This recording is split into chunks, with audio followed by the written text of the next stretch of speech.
Apa sih yang harus dilakukan ketika seseorang meninggal dunia dan dia meninggalkan harta yang banyak atau meninggalkan harta lah, entah itu banyak ataupun sedikit. Nah, ada kewajiban yang harus ditunaikan terhadap harta yang ditinggalkan oleh mayit ya di sini.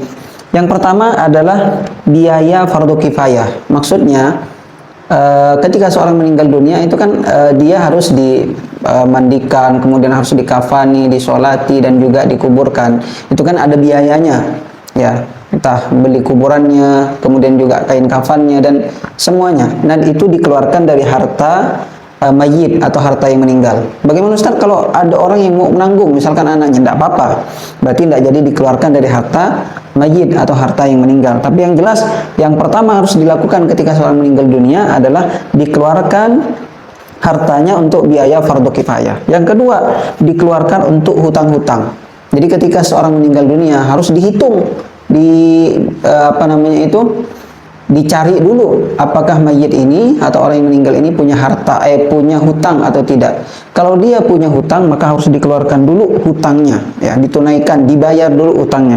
Kemudian yang ketiga adalah wasiat. Kalau orang yang meninggal dunia, dia sebelum meninggal berwasiat agar memberikan harta, sebagian hartanya kepada seseorang, maka itu harus ditunaikan. Maka wasiat ini ada dua syarat. Yang pertama adalah tidak boleh lebih dari sepertiga harta. Misalkan orang yang meninggal dunia punya ya 900 juta hartanya setelah dihitung dan dia berwasiat 300 juta, itu tidak apa-apa.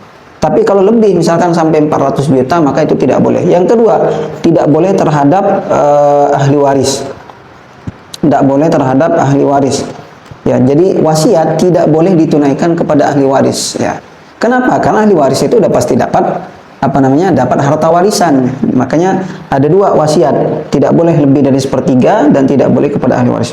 Baru yang keempat ditunaikan atau dibagikan setelah diambil dari biaya fardu kifayah, ditunaikan hutangnya, dibayar hutangnya, kemudian juga ditunaikan wasiat-wasiatnya. Baru yang keempat, ya, ahli waris boleh membagi-bagikan harta peninggalan dari si mayit. Nah, ini 4 kewajiban terhadap harta peninggalan dari seseorang ketika meninggal dunia sebelum dibagikan. Barakallahu fikum.